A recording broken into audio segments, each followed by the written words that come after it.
আসসালামু আলাইকুম সুপ্রিয় দর্শক। ইসলামে আত্মমর্যাদা বলতে কী বোঝায় বা লাঞ্ছনা বলতে কী বোঝায়, এবং ঠিক অপর দিকে যদি আমরা দেখি ট্রাম্প কিভাবে আরব রাষ্ট্রগুলোকে হেয় করছে, এবং এছাড়াও নেটিজনরা বলছে ট্রাম্পের মিথ্যা বলার জন্য তাকে একটা অস্কার দেওয়া দরকার। এইসব আলোচনা নিয়ে আজকে আপনাদের সামনে হাজির হয়েছি আমি আরশাদ হোসেন, এবং আজকে আমাদের সাথে উপস্থিত আছেন যিনি দীর্ঘ সময় ইরানে পড়াশোনার পাশাপাশি হাউজা নিউজে সম্পাদনা করছেন, জনাব রাসেল আহমদ রিজভী। আসসালামু আলাইকুম। ওয়ালাইকুম আসসালাম। আপনাকে অনেক অনেক ধন্যবাদ আজকে আমাদের মাঝে উপস্থিত হওয়ার জন্য, এবং এই যুদ্ধ বিগ্রহের যে সময়, যে পরিস্থিতি, এই সময় আমাদের সামনে উপস্থিত হওয়ার জন্য। আউযু বিল্লাহি মিনাশ শাইতানির রাজিম, বিসমিল্লাহির রহমানির রহিম। আপনাকেও ধন্যবাদ যে আমাকে এই গুরুত্বপূর্ণ সময়ে কথা বলার জন্য আমন্ত্রণ জানানোর জন্য, এবং সেই সাথে যারা আমাদেরকে স্ক্রিনে দেখছেন তাদেরকেও তাদের প্রতি শুভকামনা ও সালাম জানিয়ে শুরু করছি। প্রথমেই আমি আপনার কাছে জানতে চাবো, আমি শুরু করার আগে একটু প্রথমে যুদ্ধের ব্যাপার আপনার থেকে জানবো, যেহেতু এখন এই পরিস্থিতি যুদ্ধের পরিস্থিতি। আপনার মতে কি মনে হয় এই যুদ্ধ, যেমন অনেকেই বিশ্বব্যাপী এখন আমরা যদি হিসাব করি, তারা সবাই চিন্তিত এই যুদ্ধ নিয়ে, এই পরিস্থিতি কোথায় যাবে, কে জিতবে কে হারবে। আমি জাস্ট প্রথমে ছোট করে আপনার কাছে জানতে চাবো যে আপনার কাছে কি মনে হয়, ইরান কি এই যুদ্ধে বিজয় লাভ করবে? আমি এই কথা বলার আগে আমি একটা বিষয় বলতে চাই। এই যুদ্ধটা হচ্ছে হক এবং বাতিলের যুদ্ধ। হক এবং বাতিলের যুদ্ধে হকপন্থীদেরকে সবসময় বিজয়ী হতে হবে বিষয়টা এমন না। হকপন্থীদের দায়িত্ব হচ্ছে যুদ্ধ করা ইসলাম এবং মুসলমানদের জন্য, এবং আল্লাহর নির্দেশিত জেহাদের জন্য যুদ্ধ করে যাওয়া, এবং সর্বাত্মক যুদ্ধ করা, এবং আল্লাহ তাআলার কাছে সেই তৌফিক কামনা করা যে আল্লাহ আমাদের বিজয় দান করো। এবং যদি আমরা এখন সাম্প্রতিক সময় যদি দেখি, ইসলামী প্রজাতন্ত্র ইরান অলরেডি সেই দায়িত্ব পালন করে যাচ্ছে। তারা দীর্ঘ অবরোধের মধ্যে থেকে যে তাদের সীমাবদ্ধতা ছিল, সেই সীমাবদ্ধতার মধ্যেও তাদেরকে নিজেদেরকে দীর্ঘদিন তৈরি করেছে যুদ্ধের জন্য, এই হকের পথে যুদ্ধ করার জন্য নিজেদেরকে প্রস্তুত করেছে। এবং আমরা আলটিমেটলি যদি দেখি, সামগ্রিক এবং বৈশ্বিক বিচারে যদি দেখি, ইরান যে কোনো পর্যায়ে এই যুদ্ধে এগিয়ে আছে, এবং আশা করা যায় এই অবস্থান ধরে রাখবে। আমি ইনশাল্লাহ আপনার থেকে, মানে আমার যেহেতু যুদ্ধের ব্যাপারে জানার একটা ইচ্ছা ছিল, যে যুদ্ধের যে পরিস্থিতি এখন, আমি আপনাকে প্রথমে যদি জানতে চাই যে ইসলামে, যেহেতু আমরা যদি বলি ইরান ইসলামী বিপ্লবের উপর বিশ্বাসী, তো ইসলামে আপনার আত্মমর্যাদা বোধ বা লাঞ্ছনা সম্পর্কে কি বলা হয়েছে, বা ধারণাটা যদি আপনি আমাদেরকে বলতেন। একটা কোরআনের আয়াত দিয়ে আমি শুরু করতে চাই, যে কোরআনের বনি ইসরায়েলের 70 নাম্বার, যদি ভুল না করি, আয়াতে বলা হয়েছে যে আমি মানুষকে, আদম সন্তানকে আত্মসম্মানবোধ দান করেছি। এখন যদি কোনো মুসলিম নিজেকে মুসলমান দাবি করে, মুমিন দাবি করে, তাকে অবশ্যই আত্মমর্যাদাবোধ বজায় রাখতে হবে, সমুন্নত রাখতে হবে। সেক্ষেত্রে আমরা যদি এই আত্মমর্যাদাবোধের বিষয়টা যদি দেখি, যে ইতিহাসের দীর্ঘদিন এবং রাসূলুল্লাহর জীবন থেকে শুরু করে ইমাম আলীর জীবন, হযরত আলীর জীবন, এবং সবচেয়ে বড় পর্যায়ে যদি আমরা দেখি হচ্ছে কারবালা, ইমাম হুসাইনের বিষয়টা। আমরা এই আত্মমর্যাদা বোধ কখন প্রকাশ করব, কোথায় গিয়ে এই উপস্থাপনটা হবে, বা কোথায় গিয়ে সেটা প্রকাশ পাবে? জালিমের বিরুদ্ধে, যারা ইসলাম এবং মুসলমানদের শত্রু, ঠিক তাদের বিরুদ্ধে যে আমরা এই আত্মমর্যাদা বোধ প্রকাশ করব, তাদের কাছে আমরা নতজানু হব না, তাদের সামনে আমরা হীন হব না, যাতে করে তারা আমরা লাঞ্ছিত, অপমানিত, লজ্জিত হতে হয়। তো কারবালার বিষয়টা যদি আমি বলি, ইসলামী ইরান এই কারবালা থেকে, এই আশুরা থেকে, ইমাম হুসাইনের জীবন থেকে, আদর্শ থেকে আদর্শ গ্রহণ করেছে। এবং যদি আমরা সেটা খেয়াল করি, আমরা দেখব যে তারা শাহাদতকে খুব গর্বের বিষয় হিসেবে মনে করে। কেন? যে আমরা ইমাম হুসাইনের ওই বিখ্যাত এবং অমর যে উক্তিটা, যে আমরা অপমানের জিন্দিগির চেয়ে মৃত্যুর সম্মানের মৃত্যু উত্তম। ইরানের ইসলামী প্রজাতন্ত্র ইরানের ক্ষেত্রেও যদি আমরা খেয়াল করি, একই বাস্তবতা একদম সমুন্নত রেখেছে তারা কোনো বৈশ্বিক শক্তি বা যাদেরকে আমরা পরাশক্তি বলি, তাদের সামনে কখনোই মাথা নত করেনি। এবং দীর্ঘ 50 বছরের কাছাকাছি সময় তারা এত অবরোধের পিষ্ট হয়েছে, তাদেরকে বৈশ্বিক যে একটা জীবন ব্যবস্থা বা সামাজিক কাঠামো, সেই কাঠামো থেকে কিন্তু সম্পূর্ণ দূরে রাখা হয়েছে। তারপরে কিন্তু নিজের জায়গা থেকে, আত্মসম্মানবোধের জায়গা থেকে ইসলাম ও মুসলমানদের যে আত্মসম্মানবোধ এবং আল্লাহ সুবহানাহু ওয়া তাআলা যে সম্মান দিয়েছেন সেটা ধরে রেখেছে। এবং আমরা এই সময়ে যদি আমি আরও একটু ব্যাখ্যা করি যে এটা কোথা থেকে শুরু হলো, ইসলামী বিপ্লবের কথা আমি শুরুতেই বলবো। ইসলামী প্রজাতন্ত্র ইরান যখন সংগঠিত হয়, ইমাম খোমেনি রহমতুল্লাহ আলাই যখন প্যারিসে ছিলেন, ফ্রান্সে ছিলেন, ঠিক ওই সময় ইসলামী বিপ্লব কিন্তু শুধু ইসলামপন্থীরা করেন নাই, তার সাথে আমরা বলি সমাজতান্ত্রিক দলগুলো বা সেকুলারপন্থী বা জাতীয়তাবাদী দলগুলো একসাথেই রেজা শাহ পাহলাভিকে বিতাড়িত করেছে। তো আমি যে ঘটনাটা বলতে চাই, আত্মসম্মানবোধের এই জায়গাটা, উদাহরণটা স্ট্রাকচার যদি আমরা বলি যে বেসটা তৈরি হয়েছে সেই ইসলামিক বিপ্লব থেকে তারা শুরু। জি। তো ওই সময় যখন ডক্টর সানজাবি প্যারিসে যান ইমাম খোমেনির সাথে দেখা করতে, তিনি এই যে বিপ্লবের পরবর্তী বা বিপ্লবের কাঠামো কী হবে, রূপরেখা কী হবে, সেখানে দুইটা পয়েন্ট তিনি উল্লেখ করেন তার পক্ষ থেকে হচ্ছে ডেমোক্রেসি এবং আরেকটা হচ্ছে ইসলামপন্থীদের পক্ষ থেকে ইসলাম। ইমাম খোমেনি যখন এই রূপরেখার দুইটা পয়েন্ট দেখলেন, তিনি সেখানে আরেকটা পয়েন্ট অ্যাড করেন, ইস্তেকলাল হচ্ছে স্বাধীনতা। হ্যাঁ, এই স্বাধীনতার ব্যাখ্যা যদি আমি সংক্ষিপ্ত করে বলি, স্বাধীনতা হচ্ছে কোনো সাম্রাজ্যবাদ বা কোনো জালিম শক্তি যারা ইসলাম ও মুসলমানদের জন্য ক্ষতিকর, হ্যাঁ, বা শত্রু বলে বিবেচিত, তাদের সামনে কখনোই নতজানু না হওয়া বা মাথা নত না করা। তো এই যে ইস্তেকলাল মানে সাধারণভাবে যদি আপনি খেয়াল করেন, আপনার কাছে মনে হতে হবে যে স্বাধীনতা কি। এখন স্বাধীনতা যদি আপনি ব্যাখ্যা করতে চাই তাহলে বিস্তর আলোচনা হবে। একজনের নজরে কিন্তু স্বাধীনতা এক এক ধরনের। জি, আমি স্বাধীন জীবন যাপন করব। স্বাধীনতা আমি এভাবে যদি বলি যে আমি পরাধীন না, আমি নিজের সিদ্ধান্ত আমি নিজে নিতে পারি, আমি নিজের নীতিতে চলতে পারি।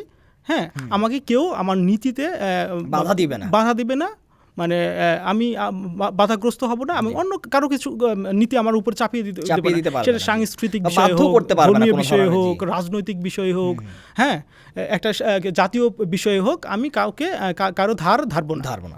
তো ইসলামী প্রজাতন্ত্র ইরানের বিষয়টা হচ্ছে 50 বছর, আমরা 47 বছর হতে যাচ্ছে, এই সময় তারা সেই নতি স্বীকার করেন নাই।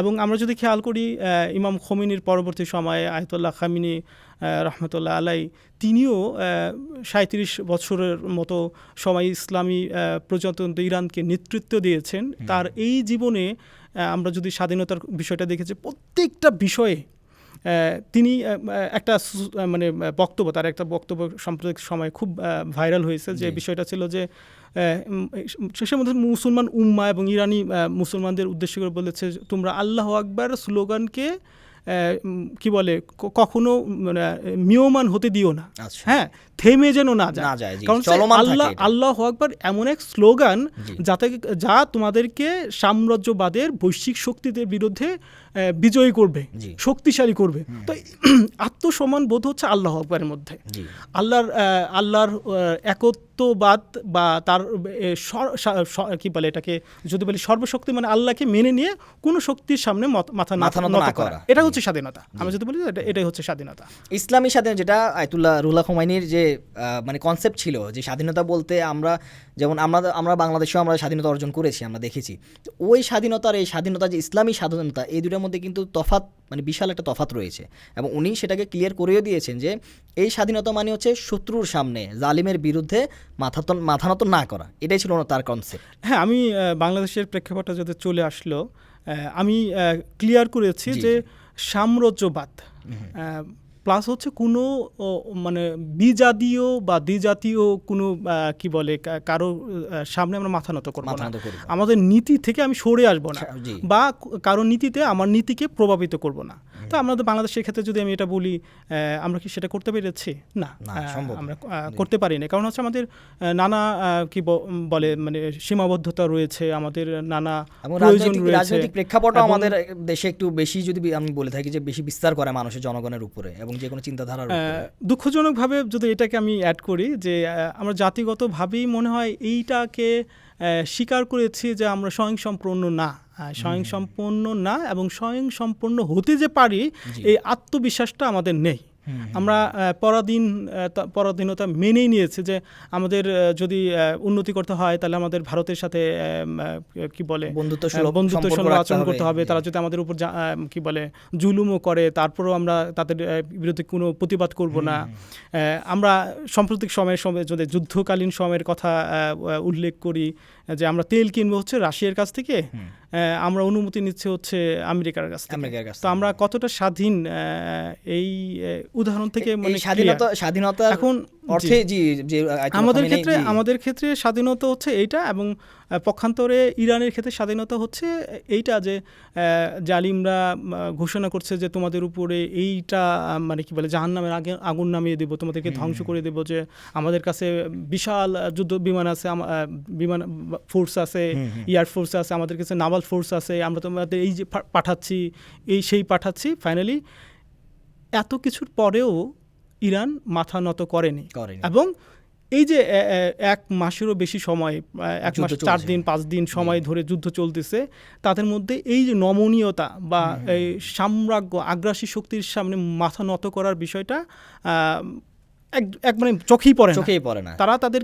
তারা এখনো বলে যাচ্ছে শুধু নেতৃত্বে স্থানীয় মানুষ না, আমি যদি বলি আয়াতুল্লাহ খামিনি বা তার সন্তান বা তার আদর্শিক নেতারা, আলী লারিজানির কথা বলতে পারি, আমরা পররাষ্ট্রমন্ত্রী আরাকচির বিষয়টা বলতে পারি, যাদের আর্মিতে যেমন সারদার সুলাইমানিও ছিলেন এক সময়, যে তাদেরকে মানে বীরত্বপূর্ণ যে একটা জীবন পুরো বিশ্বে এখন আলোচনার বিষয়, টপ অফ দ্য টপিক, এখন আলোচনার টপিক। এইখানেও কিন্তু আমরা মানে তারা তো নেতা, আমি যেটা বলতেছিলাম, আমরা জনগণের মধ্যে দেখি, আপনি নিশ্চয়ই মিছিলগুলোতে যাচ্ছেন, প্রতিবাদ সভাগুলোতে যাচ্ছেন, যারা দিনের পর রাতের পর আবার দিন রাস্তাগুলো খালি হচ্ছে না। হ্যাঁ, এবং শিশু এবং নারীদের কথা যদি আমি বলি, যে আমি বরাবরই বলি, একটা জাতি গোষ্ঠীর যদি নারী এবং শিশুরা রাস্তায় থাকে, প্রতিবাদী হয়, সচেতন হয়, সেই জাতিকে রুখে দেওয়া সম্ভব না। এখন আমরা এই যে স্বাধীনতার বিষয়টা বলি, স্বাধীনতা বা আত্মমর্যাদাবোধ আমাদের সমন্বয় করে যদি বলি, ইসলাম আমাদেরকে আত্মসম্মানবোধ ধরে রাখতে বলেছে। আল্লাহ আমাদেরকে যে আত্মসম্মানবোধ দিয়েছে, আমানত হিসেবে দিয়েছে, আমাকে সম্মানিত করেছে, সেই সম্মানবোধ ধরে রাখার বিষয়টা যদি বলি, ইরানিরা স্লোগান দিচ্ছে যে মিজাঙ্গি মিমিরিম জেল্লাত নেমি পাজিরিম। হ্যাঁ, তো এটার অর্থ যদি আমি বাংলা করে বলি, সার কথাটা, যে আমরা যুদ্ধ করব, আমরা শহীদ হব, মরে যাব, তবু অপমানের এবং লাঞ্ছনার জীবনটা বেছে নিব না। এই লাঞ্ছনার জীবন কি? নতি স্বীকার করা, নিজেদের স্বাধীনতা, যে ইস্তেকলালের বিষয়টা আমরা ইসলামী বিপ্লবের ইমাম খনির যে জুড়ে দেওয়া বিষয়টা ছিলাম, সেই বীজটা একটা জাতির, ইরানি জাতির মধ্যে এমনভাবে রূপিত হয়েছে, এমনভাবে বপন করা হয়েছে, এখন সেটা ফল দিচ্ছে। একটা শিশু, একটা ছোট বাচ্চা যে সবেমাত্র কথা বলতে শিখেছে, সেও স্লোগান দিচ্ছে। এবং এই স্লোগানের বিষয়টা আমি একটা বিষয় আমি বলতে চাই, আপনি অভিনয় করতে পারবেন না, সম্ভব না। হ্যাঁ, আপনি বিপ্লবী হওয়ার অভিনয় করতে পারবেন না, আপনার রক্তে থাকতে হবে, আপনার মস্তিষ্কে থাকতে হবে, চিন্তাধারায় থাকতে হবে। আপনি যদি খেয়াল করেন, ইরানি জাতির মধ্যে শিশু থেকে নওজোয়ান, কি বলে, যুবক এবং মহিলা, নারী, বৃদ্ধ, আপনি যেখানে যান তাদের কথা শুনেন, আপনি তো ন্যাকামি পাবেন না, কোথাও না।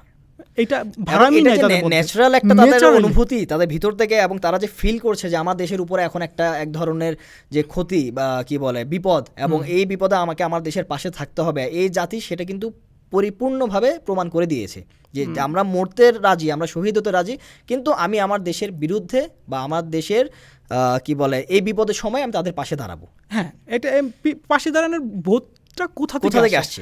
আত্মসম্মানবোধ। ইসলাম যেটা আল্লাহ সুবহানাহু ওয়া তাআলা বলেছেন যে তোমাদেরকে আমরা মুসলমানদেরকে আত্মসম্মানবোধ দিয়েছি, এবং সাথেই ওই ইসলামী বিপ্লব, ইরানের যে ইসলামী বিপ্লব, সেখান থেকে আমি ইসলামী বিপ্লবের কথা বললাম, যে ইস্তেকলাল আমরা বললাম হচ্ছে আয়াতুল্লাহ খামিনি রহমতুল্লাহ এর বিষয়টা হচ্ছে 37 বছর ধরে একটা জাতিকে তিনি তৈরি করেছেন, এবং সেই ফলটা আমরা কোরআনের আয়াতের কথা বলি, ইমাম খোমেনির কথা বলি, আয়াতুল্লাহ খামিনির কথা বলি, সেইটার প্রতিফলন হচ্ছে আজকের ইরান। এবং এই যে যুদ্ধ চলাকালীন সময় আপনি যদি খেয়াল করেন, প্রত্যেকটা শিশুদের মধ্যে তারা রাস্তাঘাটে, এটা নর্মাল বিষয়, আমি একদম যখন স্লোগান হচ্ছে বা কোনো মিছিল হচ্ছে সেই বিষয়টা আমি ধরতেছি না। আপনি রাস্তাঘাটে যেখানে আপনি এইখান থেকে বের হয়ে রাস্তায় যাবেন, রাস্তায় গিয়ে যদি আপনি খেয়াল করেন যে মানুষের দেখবেন যে 10 জন মানুষ দেখলে 5 জনের কাছে একটা পতাকা রয়েছে। হ্যাঁ, এটা কিসের জন্য?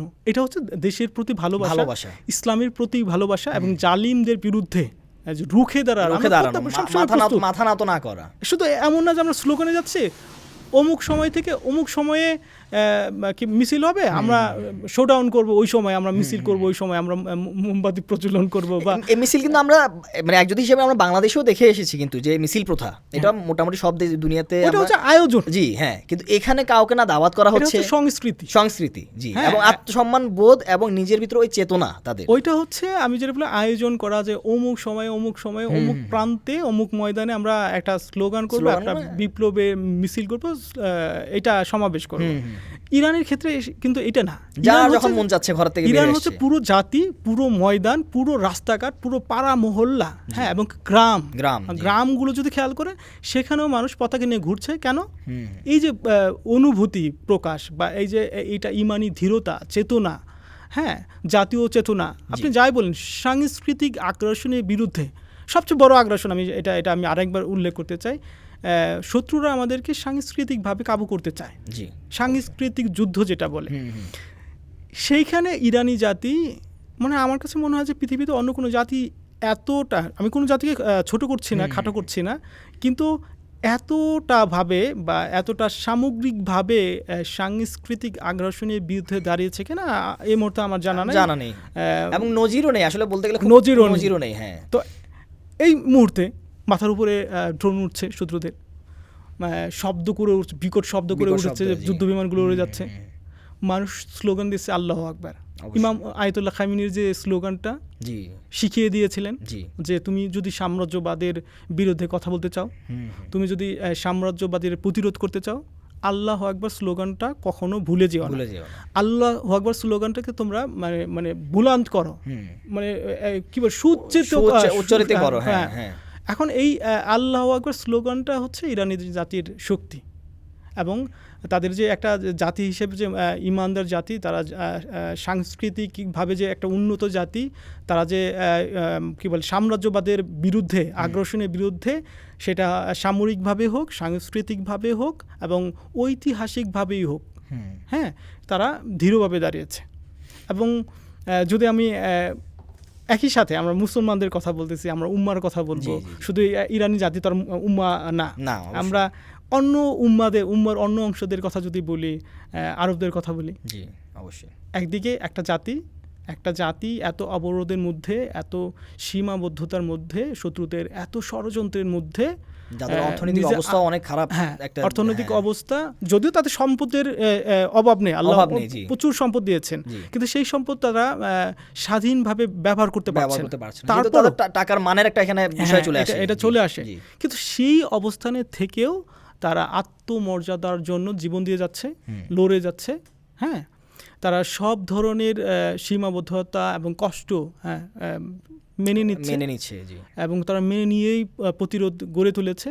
অন্যদিকে যদি আমরা খেয়াল করি, লাঞ্ছনার বিষয় যে এখন লাঞ্ছনার বিষয় যে আসে, অন্যরা লাঞ্ছনার জীবন বেছে নিয়েছে, তাদেরকে অবরোধ দেওয়া হয় নাই, তাদেরকে সম্পদের অভাব নেই, ঘাটতি নেই তাদের।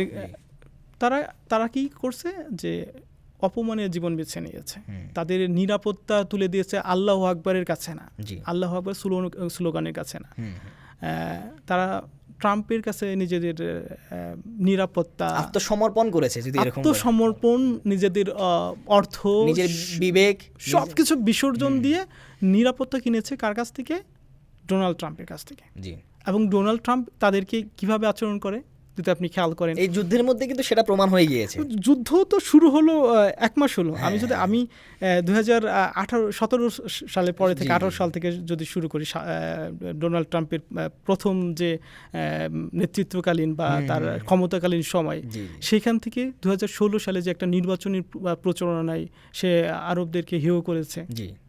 2017 সালে মানে একটা কি বলে 17 সাল কি 18 সাল, খুব সম্ভবত 17-18 সালের মধ্যে যখন তাকে হোয়াইট হাউসে ডেকে নেওয়া হয় বিন সালমানকে, আরবের প্রিন্স, তাকে বলা হয় যে আমরা তোমাদেরকে নিরাপত্তা দিচ্ছি। নির্বাচনী প্রচারণায় বলা হয় যে আরব হচ্ছে হেলদি কি বলে কাউ, দুধ দোয়া গরু, যদি আমরা দুধেল গাভী, দুধেল গাই। হ্যাঁ, এই দুধেল গায়ের অর্থটা কতটা অপমান, মানে লাঞ্ছনা করা, কতটা জিল্লাতপূর্ণ আমি যদি ব্যাখ্যা করি। আমরা দুধেল গাই যত দুধই দিক, আমরা কি করি, দুধ শেষ হয়ে যাওয়ার পরে দুধের সাথে আমরা বিক্রি করে দেই, অথবা তা বিক্রি করি কার কাছে, কসাইখানায়। হ্যাঁ, তার আর কোনো প্রয়োজন নেই। তো একটা দেশকে যখন, একটা দেশ কোনো সাধারণ দেশ না, ইসলামের যেখানে জন্ম হয়েছে, ইসলাম যেখানে রূপিত হয়েছিল, নবীর আগমন ছিল, আহলে বাইতের সাহাবাদের ভূখণ্ড, সেই ভূখণ্ডকে, যেখানে ইসলামের কি বলে শীর্ষ স্থান মক্কা মদিনা রয়েছে, সেই ভূখণ্ডের যে শাসক, তাকে বলা হচ্ছে এই যে আমরা তোমাকে দুধেল গাই, এবং বলা হচ্ছে যে আমরা তোমাকে যে নিরাপত্তা দিচ্ছি, হ্যাঁ, এর জন্য তোমাকে পে করতে হবে। আচ্ছা, মানে এটা কোনো মানে আনঅফিসিয়াল বা গোপন বৈঠক না, মানে সংবাদ সম্মেলন করে সকলের সামনে বিশ্ববাসীকে জানিয়ে দেওয়া হয়েছে, বলতেছে যে তোমাকে এর জন্য পে করতে হবে, আমরা তোমাকে নিরাপত্তা দিব, সেটার আদলে আমাদেরকে পে করতে হবে, টাকা দিতে হবে, অর্থ দিতে হবে। আচ্ছা, আমি শেষ করি, আমি এই কথাটা শেষ করি, দুঃখিত, যে এইখানের বিষয়টাই হচ্ছে আর একটা 2018 সালে মেবি আরেকটা সফরে যখন বিন সালমানকে করেছে, চাঁদাবাজ আছে না, চাঁদাবাজ টাইপের একটা কি বলে লিস্ট তুলে ধরে বলা হয় যে বিন সালমান, আমি তোমাকে ভালোবাসি, কিন্তু তোমাকে এই জন্য পে করতে হবে, এটা তোমার জন্য কিছু না, তোমার জন্য খুব সামান্য অর্থ, $1 ট্রিলিয়ন তোমার কাছে কিছু না। এই যে চাঁদাবাজি, প্রকাশ্যে চাঁদাবাজি, একজনের কাছে টাকা আছে, হ্যাঁ, কিন্তু জোরপূর্বক দাবি করে, ভাষাটা দেখে যদি খেয়াল করে যে এইটা তোমার জন্য কিছু না, তোমাকে দিতেই হবে, তুমি না করতে পারবে না, এইটা হচ্ছে লাঞ্ছনা, কোনো অপশন নাই, এটা মানতে বাধ্য, তুমি বাধ্য, তোমার সেই আত্মসম্মান বা সেই স্বাধীনতা, যে ইস্তেকলাল, হ্যাঁ, তোমার সম্মান বোধ নাই, তুমি হচ্ছে পরাধীন, তোমাকে এর জন্য পেমেন্ট করতেই হবে, আমি যা চাই দিতে হবে। এবং সেই ধারাবাহিকতায় যদি আপনি খেয়াল করেন, দ্বিতীয়বার যখন সে নির্বাচিত হলো, সে সরাসরি প্রথম সফর হিসেবে, রাষ্ট্রীয় সফর হিসেবে কোথায় আসলো, আরব দেশে। 2 ঘন্টা থেকে 2.5 ঘন্টার একটা সফর, সৌদি আরব থেকে কাতার এবং আরব আমিরাত, 3 দেশে এসে সে $6 ট্রিলিয়ন, সংখ্যাটা $6 ট্রিলিয়ন, এবং লাঞ্ছনার এবং অপমানের, অসম্মানের, চূড়ান্ত অসম্মানের জায়গাটা হচ্ছে এইটা। আজ আপনি ব্যবসায়িক ইনভেস্টমেন্টের জন্য বা যে কোনো কারণে আপনি টাকা 6 ট্রিলিয়ন দিতে পারেন বা 12 ট্রিলিয়নও দিতে পারেন, আপনার আছে, আপনি টাকা দিতে পারেন, কিন্তু সে যখন সফর থেকে ফেরত যায়, তখন সে কি বলে যে আমি ইউক্রেন যুদ্ধে যে খরচ করেছি বা আমার যত খরচ হয়েছে সব আমি তুলে নিয়ে আসছি, কোথা থেকে, আরব দেশ, আমার 2 ঘন্টা। সে দেখেন তার বিদ্রোপ, মানে কি বিদ্রোপ করে বলতেছে যে আমি গেলাম 2 ঘন্টার সফরে, আমি 6 ট্রিলিয়ন আমি নিয়ে আসলাম, একটা ব্যবসা, তার একটা মানে কি, আমি এটা হচ্ছে আমার দোকান, বা এটা হচ্ছে আমাদের দাস।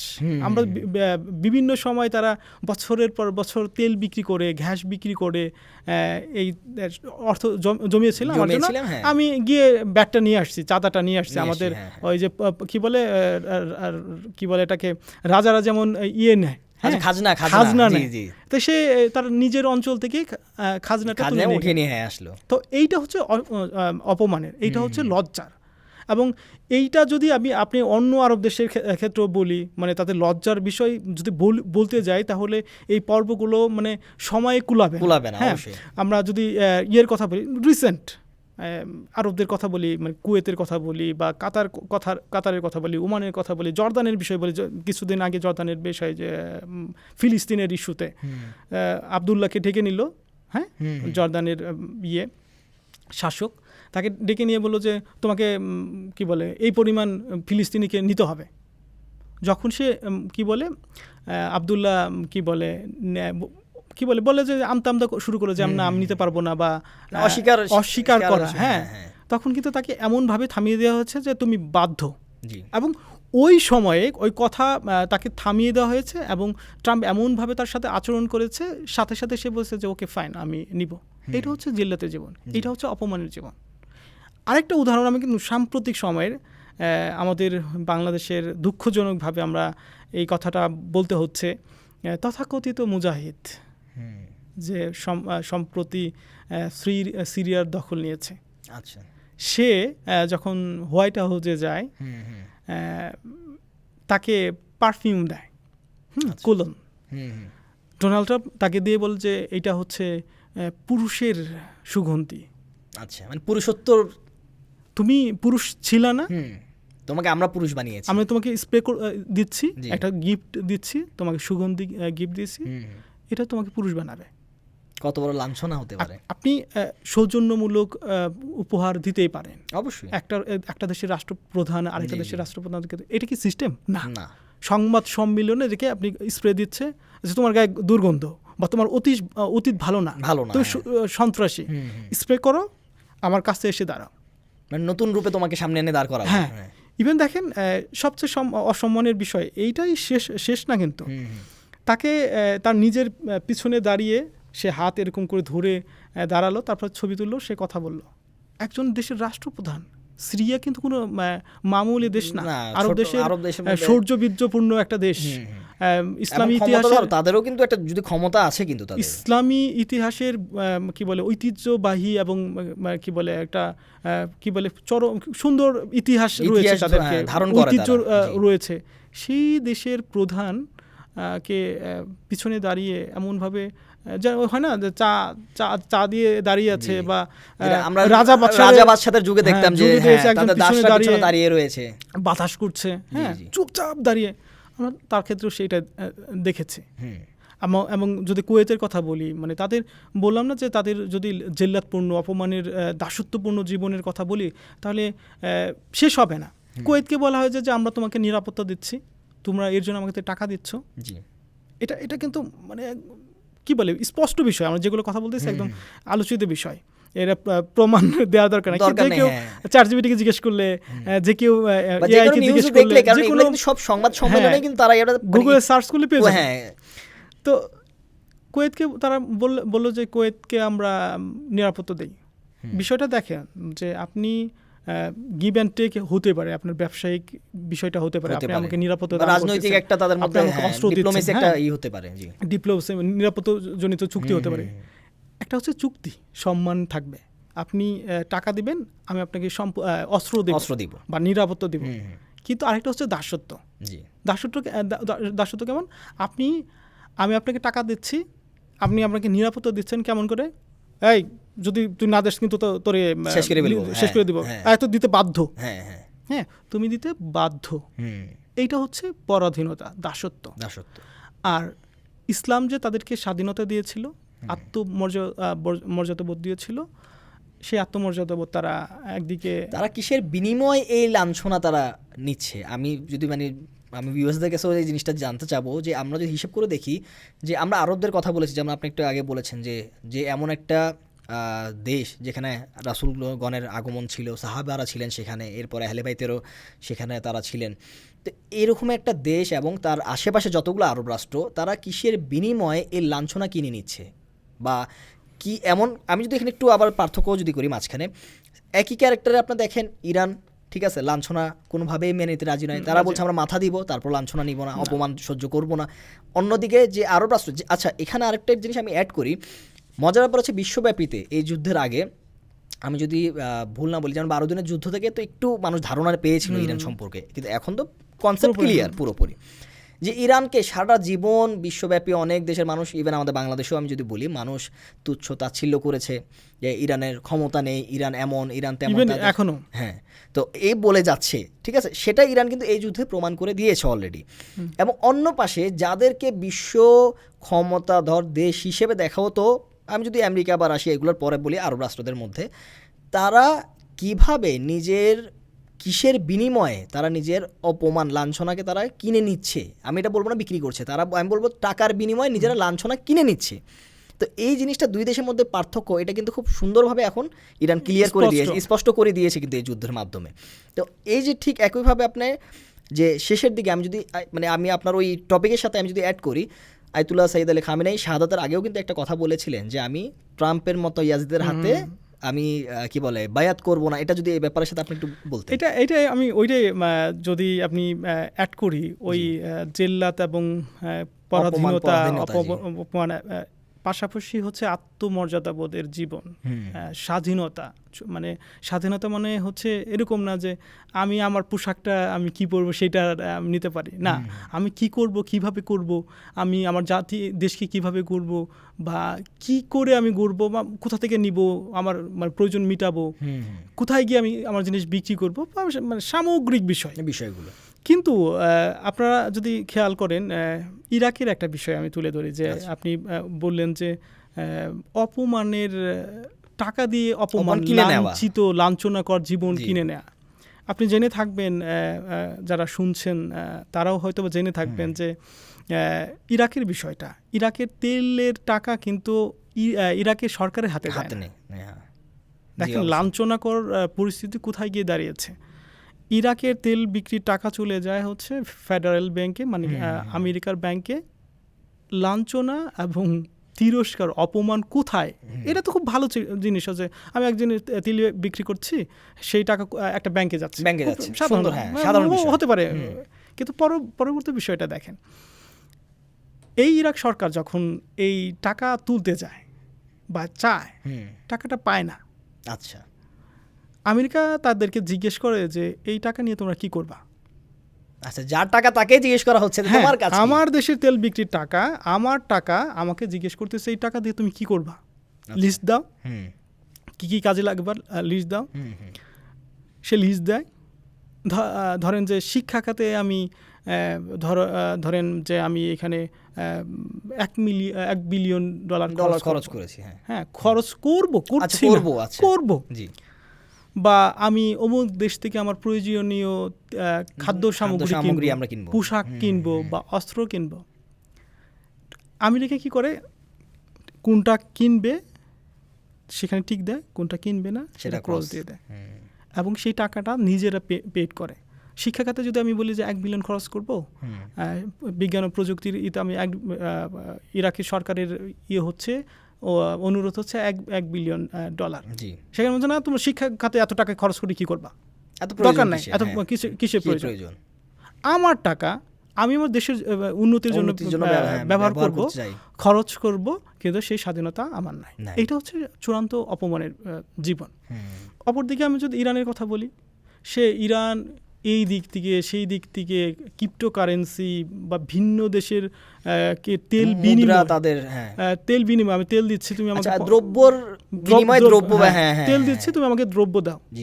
এত সীমাবদ্ধতার মধ্যে থেকেও সে নিজেকে বিক্রি করে দেয় নাই, নতজানু করে নাই, অন্যের সামনে পরাধীন করে নাই। এটা হচ্ছে তার পাশে উন্নতিও, এই যে তাদের যদি আমি ড্রোন ক্ষেত্র বলেন বা মিসাইল ক্ষেত্র বলেন, ওরা কিন্তু এত ধরনের অবরোধের মাঝেও কিন্তু এই জিনিস করে দেখিয়েছে।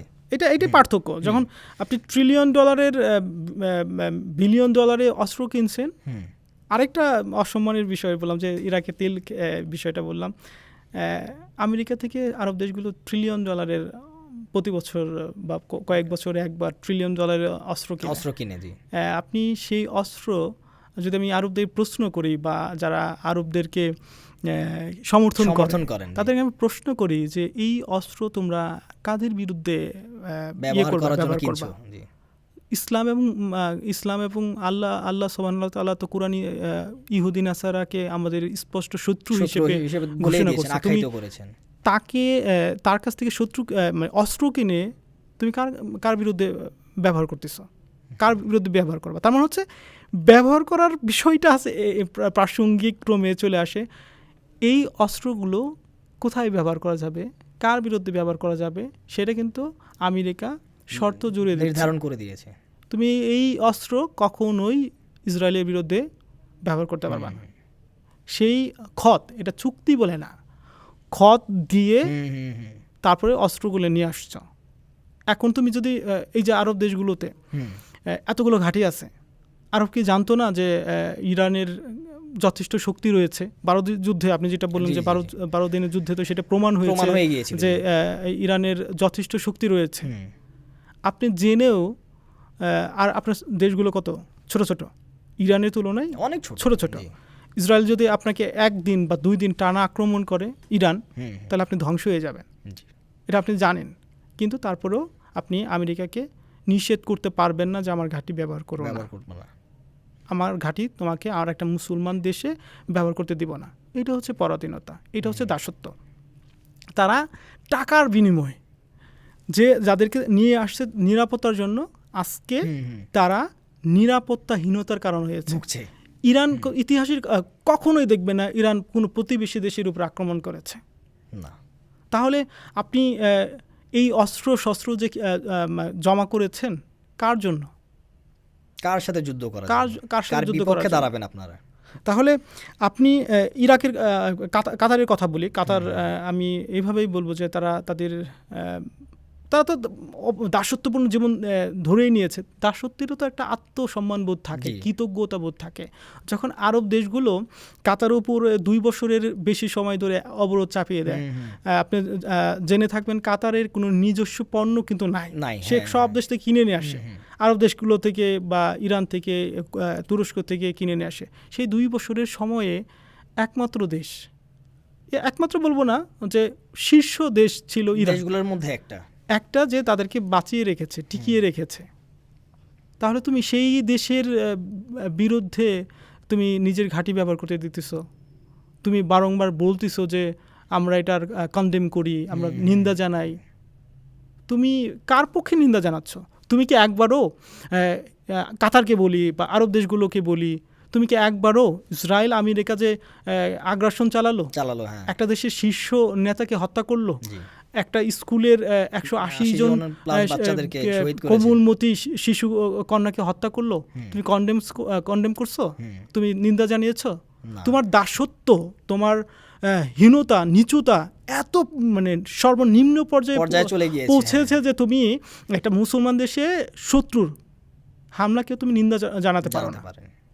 এটা হচ্ছে কি বলে দাসত্বের জীবন, অপমানের জীবন, জিল্লাতের জীবন।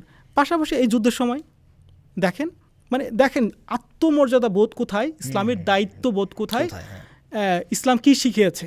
এই যে যুদ্ধ চলতেছে, এই যুদ্ধের মধ্যে আপনি সবাই জেনে থাকবেন, দেখে থাকবেন যে ইসরায়েলি দখলদার ইসরায়েলে একটা আইন পাশ করেছে কি, যারা ফিলিস্তিনিদের তাদেরকে ধরেছে তাদেরকে ফাঁসি দিয়ে দিবে।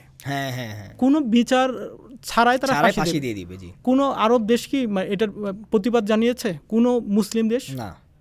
যে দেশটা ইসরায়েল আমেরিকার আগ্রাসনের মধ্যে রয়েছে, দিন রাত মাথার উপরে কি বলে ড্রোন উঠছে, যুদ্ধ বিমান উঠছে, এখানে সেখানে তাদের কি বলে কাঠামোগুলোতে স্কুল হামলা হচ্ছে, সেইখান থেকেও তারা নিজেদের আত্মসম্মানবোধ, নিজেদের নৈতিকতার জায়গা, দায়িত্ববোধের জায়গা থেকে সরে আসে।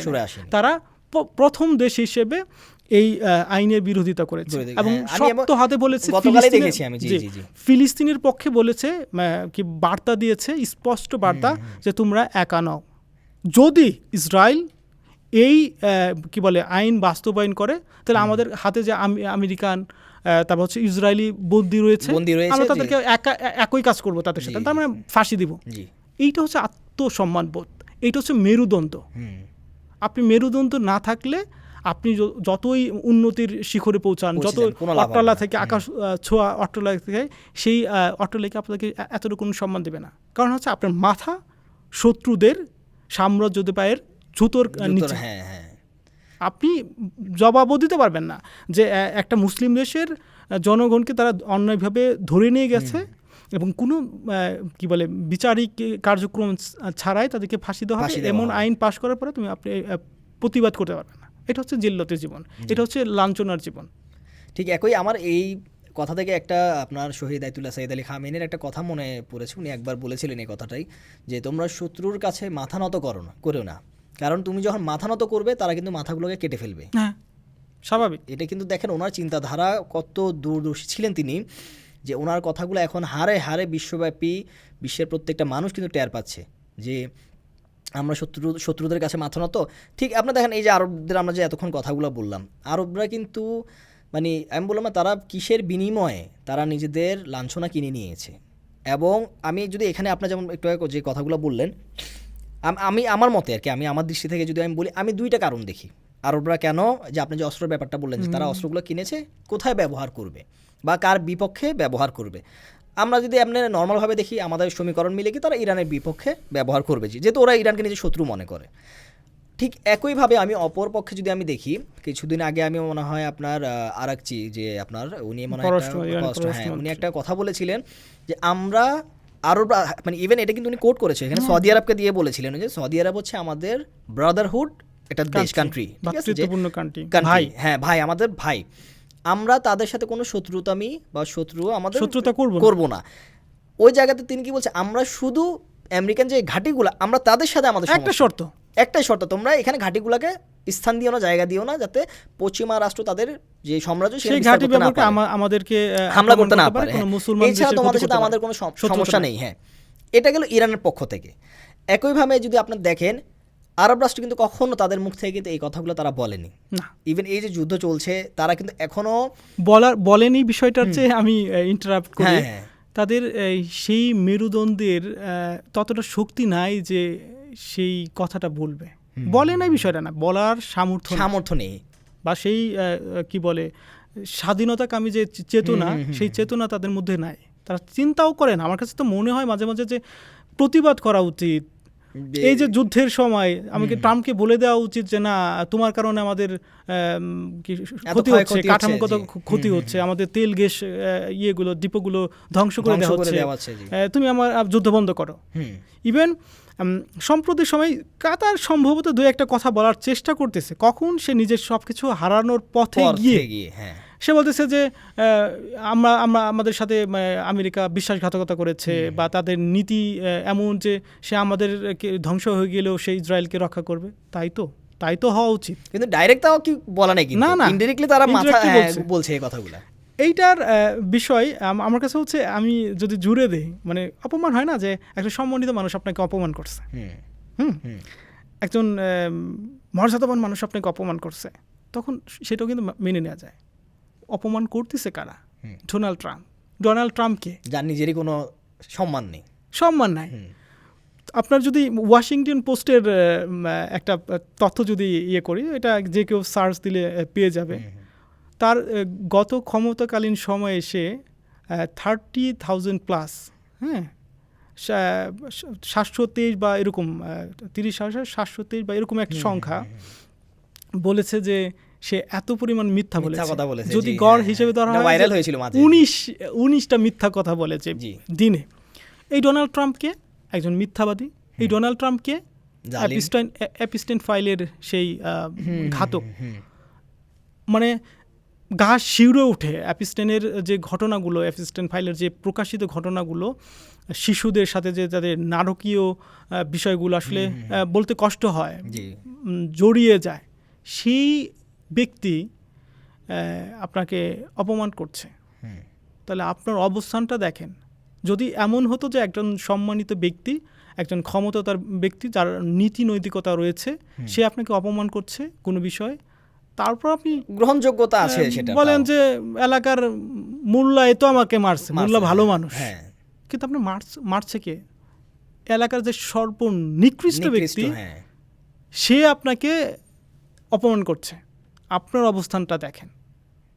আমি আরবদের কথা বলবো, আর ডোনাল্ড ট্রাম্পের বিষয়টা যেহেতু চলে আসছে, হ্যাঁ, তার মিথ্যাচার নিয়ে আমি অবধারিতভাবে এটাই আমরা একটু জানতে চাবো যে আমরা রিসেন্ট কিন্তু নেটেও দেখছি নেটিজনরা কিন্তু ট্রোল করছে বিভিন্ন ধরনের, এবং অনেকে দাবিও করেছে যে তার এই মিথ্যা কথা বলার জন্য তাকে একটা অস্কার দেওয়া উচিত আসলে, কারণ যেহেতু সে নোবেলের জন্য যে পরিমাণ পাগল হয়েছে, নোবেল তো ঠিক আছে পরে দিব, কিন্তু তাকে একটা নোবেল কর্তৃপক্ষের উচিত একটা মিথ্যা বলার জন্য একটা সংযোজন করা, যে এই ব্যাপারে আপনাদেরকে আমি জানবো তার এই যে মিথ্যা বলা এবং একবার আজকে এক কথা বলে কালকে আবার মানে কি বলে পল্টে যাওয়া, সে ওইখান থেকে আবার ফিরে আসা, এইসব ব্যাপার। এবং এর সাথে আমি অ্যাড করবো যে ইরানের এই কি রিয়াকশন কি ছিল এইসব ক্ষেত্রে তার কথার সাথে সাথে। দেখুন, আমি যেটা মানে পরিসংখ্যানটা ওয়াশিংটন কি বলে পোস্টের যে বিষয়টা তুললাম, সেই যে কি বলে ফ্যাক্ট চেক যে করেন, এই মুহূর্তে তার নাম ভুলে গেলাম আমি, ক্যাসেল মেবি নাম, সে যাই হোক নাম যাই হোক, সে ফ্যাক্ট চেকের যে প্রধান ওয়াশিংটন পোস্টের, সে বলেছেন যে তাচ্ছিল্য করে বলেছেন, দেখেন যে কথা বলার ধরন, যে ডোনাল্ড ট্রাম্প এত বিভ্রান্তিকর কথা বলেন, এত মিথ্যা কথা বলেন যে আমরা ফ্যাক্ট চেক করার সময় পাই না, যে আমরা একটা ফ্যাক্ট চেক করতে করতে আরেকটা মিথ্যা কথা চলে আসছে বলে থাকে। এবং ইরানের ক্ষেত্রেও যদি আমরা খেয়াল করি সেম, ইরানকে কি করলো, ইরান আমাকে ধ্বংস করে দিয়েছে, সেটা প্রথম দিনেই হামলার পরপরই আমরা ইরানে বিজয়ী হয়েছি, আমরা কি বলে ইরানের কি রেজিম চেঞ্জ করেছি, কিন্তু তারপরে কি হলো, ইরান শক্তভাবে ঘুরে দাঁড়ালো, তার কথা শেষ না হতে হতেই এমন পাল্টা জবাব দিল যে পুরো অঞ্চলে 8টা দেশে একই সাথে হামলা, ইসরায়েল এবং মধ্যপ্রাচ্যের যে তার ঘাঁটি এবং সার্বিয়া পর্যন্ত একদিনে হামলা করলো। দেখালো যে তুমি রেজিম চেঞ্জ করতে পারো না, তুমি এটা মিথ্যা দাবি করছো, তোমার কি বলে ভাড়ামিপূর্ণ একটা উক্তি, তুমি নিজেকে কিং মনে করো, আসলে তুমি তা না। তারপর যদি দেখেন যে তারপরে কি মানে হামলার পরে কি করলো, যে আমরা এটা আশা করি নাই যে ইরান আরব দেশগুলোতে আমাদের বন্ধু দেশ, কার বন্ধু? ডোনাল্ড ট্রাম্পের বন্ধু, যে আরব দেশগুলো হচ্ছে ডোনাল্ড ট্রাম্পের বন্ধু। এর চেয়ে আসলে লজ্জাজনক আর কিছু হয় না। যাই হোক, আমি তার মিথ্যার বিষয়গুলো বলি। এই টার্মে, এই যুদ্ধকালীন সময় সে প্রত্যেক দিন একটা করে কথা বলছেন। ইভেন একবার সবশেষ যদি বিষয় বলি, যে কারাজে যে কি বলে একটা ব্রিজ, একটা নিরীহ ব্রিজ, আপনার আমি এটা এভাবে বলবো যে একটা সাম্রাজ্যবাদী শক্তির, একটা পরাশক্তি, একটা বিশ্ব শক্তির অবস্থা ইরানে এসে কোন পর্যায়ে গেলে সে একটা ব্রিজ ধ্বংস করে গর্বের সাথে পোস্ট করে যে আমরা একটা প্রস্তুর যুগে পাঠিয়ে দেব, হ্যাঁ, তাকে পাথরের যুগে পাঠিয়ে দেব, সেই আদিম যুগে পাঠিয়ে দিব। এইটা হচ্ছে তার পরিস্থিতি। সে নিজেও হয়তো বা বুঝতে পারে না তার মানসিকভাবে সে বিকৃত কিনা বা অসুস্থ কিনা, হ্যাঁ, সে নিজেও জানে না। আমি শুধু তার দোষ দেই না, তাকে যারা নির্বাচন করেছে, তাদের যারা সহযোগিতা করছে, সমর্থন করে, এটা যদি আমি অসুস্থ জাতি, আর এই এদের জন্মের কথা যদি আমি বলে থাকি, তাদের আমেরিকা সৃষ্টি হয়েছিল মধ্য কি বলে আফ্রিকান দেশগুলোতে বা ইউরোপ দেশগুলোতে, যারা অপরাধী ছিল, সেই অপরাধীদের আবাসন ছিল এই ভূমি।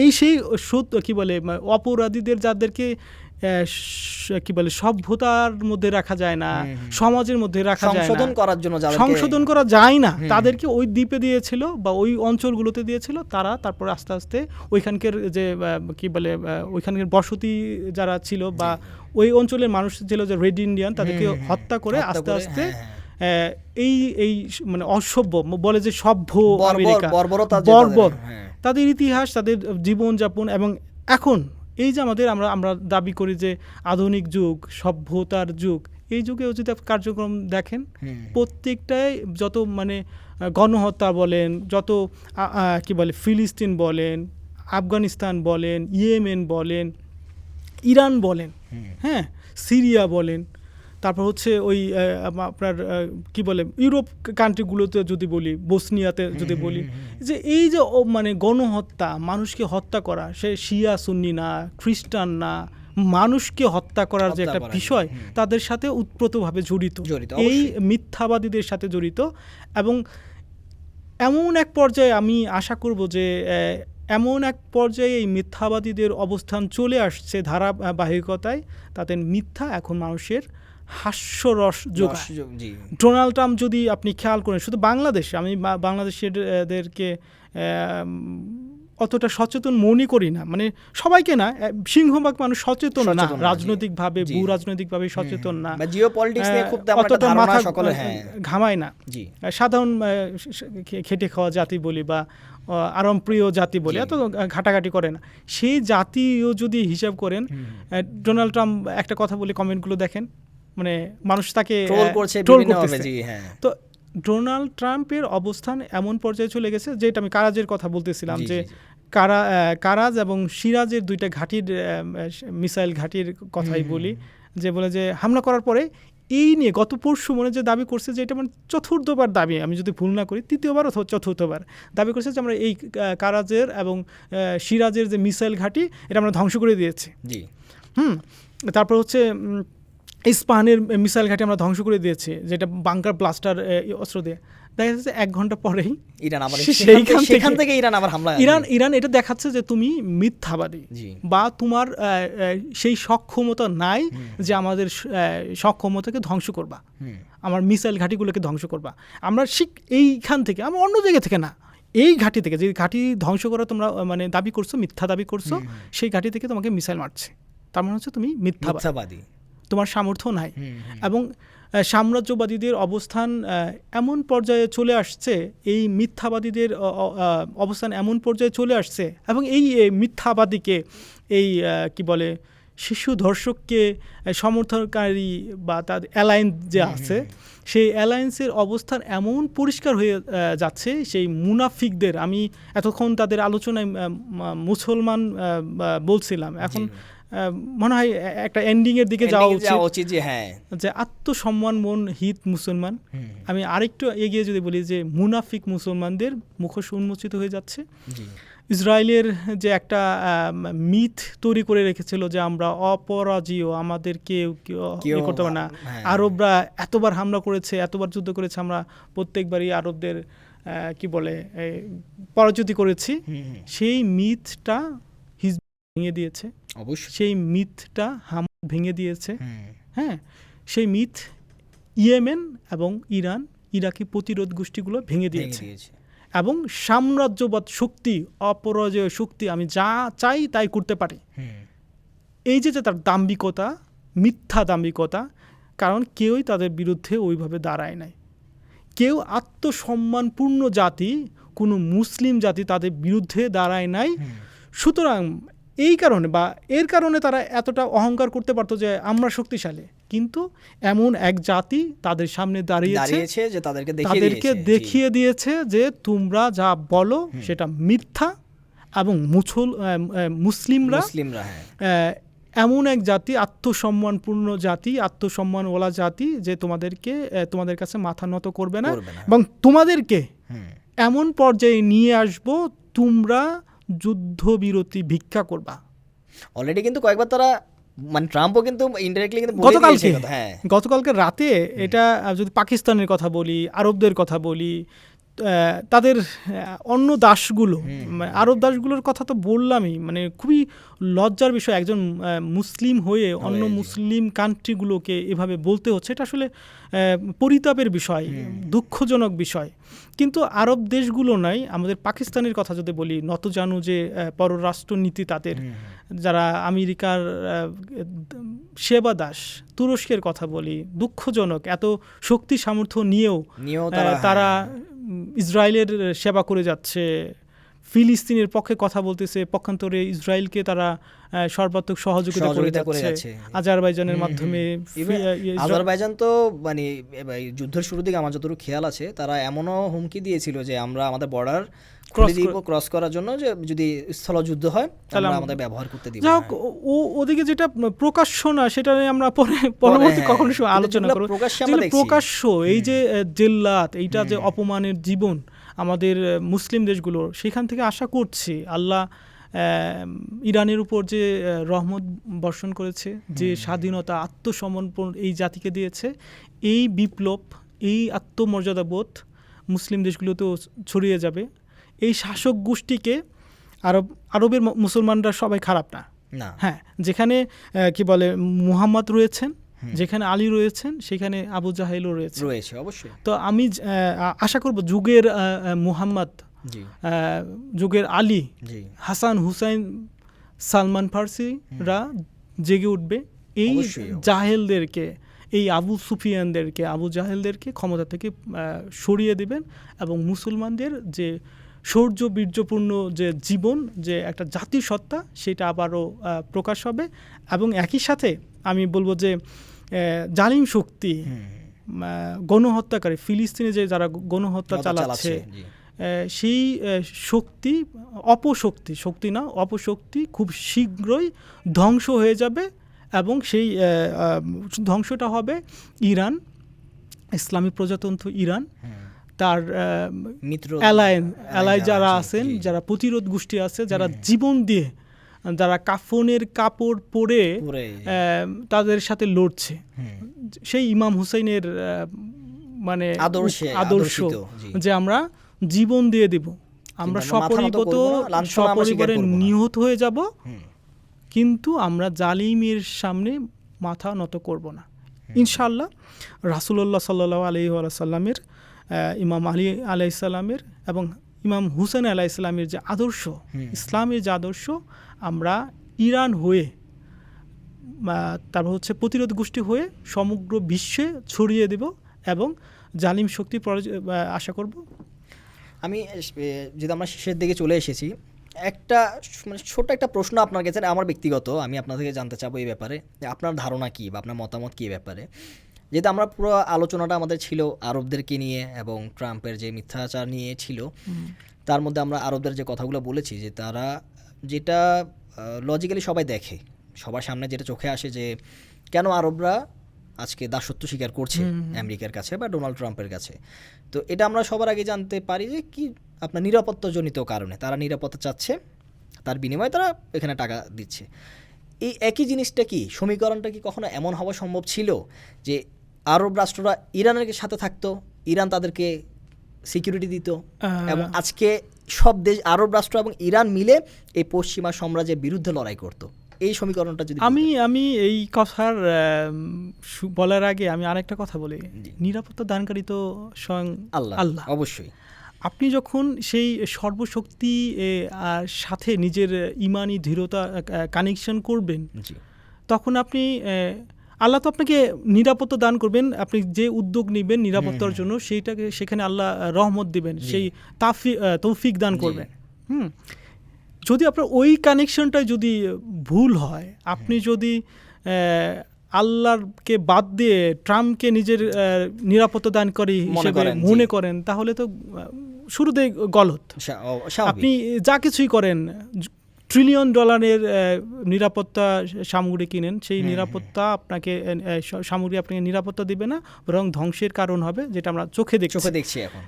যেটা বললেন যদি হতে পারতো কিনা, আদৌ কি সম্ভব কিনা এই জিনিসটা। মুমিনদের দেখেন, আপনি যদি খেয়াল করেন, ইয়েমেনি মুমিন ইরানের সাথে একটা সম্পর্ক তৈরি হয়েছে এবং মুমিনদের পক্ষে লড়ছে। লেবানন মুমিনরা ইরানের সাথে কানেক্ট হয়েছে, তারা লড়ছে। যদি শিয়া সুন্নির বিষয়টাও যদি আনি, এরা শিয়া, হ্যাঁ, হামাস তো সুন্নিরা, ইসলামিক জিহাদ তো সুন্নি, হ্যাঁ, তারাও ইসলামী প্রজাতন্ত্র ইরানের সাথে কানেক্টেড, এবং তারা অসংখ্যবার এই যুদ্ধ চলাকালীন সময়ে, যদি আবু উবাইদার কথা বলি, সে ইরানকে নাম ধরে যুদ্ধবিরতি যে হলো, সেই যুদ্ধবিরতির পর আবু উবাইদার নাম একটা দেশের নাম নিয়েছে, আর সার্বজনীনভাবে ইয়েমেনের নাম নিয়েছে, নাম নিয়েছে, কি বলে, হিজবুল্লাহর নাম নিয়েছে, হ্যাঁ। তো এই যে একটা দেশের নাম নিয়েছে, ইরানের নাম নিয়েছে, হ্যাঁ, সম্ভব যদি আপনি মুমিন হন। আপনি আপনার ইমানি কানেকশন, ইমানি দৃঢ়তা যদি আল্লাহর উপরে থাকে, তাহলে আপনি শিয়া সুন্নির যে ঠুনকো একটা সাইনবোর্ড জি, বা হ্যাঁ। ঠুনকো একটা বিভেদ, সেই বিভেদ আপনাকে আটকাতে পারবে না। শত্রুদের বিরুদ্ধে যখন আপনি সংগ্রাম করছেন, কোরআনে ঘোষিত ইসলাম এবং মুসলমানের শত্রুদের বিরুদ্ধে যখন আপনি সংগ্রাম করছেন, জেহাদে লিপ্ত রয়েছেন, তখন আপনি শিয়া সুন্নি এই ঠুনকো মতামত আপনাকে আটকাতে পারবেন না। তখন ইরানের মতো, হিজবুল্লাহর মতো, হামাসের মতো, ইসলামিক জেহাদের মতো আপনাকে এমনভাবে ঘনীভূত করবে, এমন মুষ্টিবদ্ধ আঙুলে পরিণত করবে, যা শত্রুর মুখে আঘাত করবে। তো যদি সম্ভব হয়, আরবরা যদি, আমি যেটা বললাম যে আরব ভূমির সেই সালমানরা জেগে উঠুক, সেই আলী হাসান হুসেন জেগে উঠুক, এবং তারা সেখানকে যে শাসক গোষ্ঠী রয়েছে, আবু জাহাল, আবু সুফিয়ানরা রয়েছে, ইয়াজিদ এর উত্তরসূরির যে ক্ষমতা রয়েছে, তাদেরকে বিতাড়িত করে যদি তারা নিজেরাই সেই ক্ষমতার আসনে বসে এবং ইরানের সাথে সমন্বয় করে, ইনশাল্লাহ সেটাও সম্ভব। এবং সেটা হলে মধ্যপ্রাচ্যে আর কোনো মার্কিন ঘাঁটি থাকবে না। মধ্যপ্রাচ্যের যে ক্যান্সার, যে সকল অশান্তির কারণ, যে গাজার মানুষের কি বলে হত্যাকারী, গণহত্যাকারী, শিশুদের হত্যাকারী, নারীদের হত্যাকারী, একটা পুরো গাজাকে যারা একটা কি মানে লাশের স্তূপে পরিণত করেছে, ধ্বংস স্তূপে পরিণত করেছে, তারাও ইনশাআল্লাহ এই ভূমি থেকে বিতাড়িত হবে এবং ইসলাম এবং মুসলমানদের চূড়ান্ত আত্মমর্যাদা ফিরে পাবে, তারা স্বাধীন হবে এবং একমাত্র আল্লাহর কাছে নতি স্বীকার করবে, কোনো পরাশক্তির কাছে মাথান্ত করবে না। অনেক অনেক ধন্যবাদ আপনি আজকে আমাদের মাঝে উপস্থিত হওয়ার জন্য, এবং এর সাথে আপনি যেসব টপিকে আমাদের সাথে আলোচনা করেছেন এবং যেসব দিক আপনি আমাদেরকে দেখিয়েছেন বা যে মতামত আপনি দিয়েছেন, এগুলো আসলেই জানার মতন, বোঝার মতন, এবং আমি আশা করব যাতে আমাদের ভিউয়ার্স যারা শুনছে তারাও যেন এসব বুঝতে পারে। সুপ্রিয় দর্শক, এতক্ষণ আপনারা শুনছিলেন কিভাবে ডোনাল্ড ট্রাম্প আরব রাষ্ট্রগুলোকে লাঞ্ছিত করেছে এবং তার বিপরীতে ইরান জাতি কিভাবে বীরত্বের সাথে দাঁড়িয়ে রয়েছে, এবং তার সাথে সাথে ট্রাম্প কিভাবে তার মিথ্যাচারের মাধ্যমে বিশ্বকে বোকা বানাচ্ছে। এরকম আরও অনেক টপিক নিয়ে আপনাদের সামনে আমরা আগামীতে উপস্থিত হব। আজকে এখানেই বিদায় নিচ্ছি। আসসালামু আলাইকুম ওয়া রাহমাতুল্লাহি ওয়া বারাকাতুহু।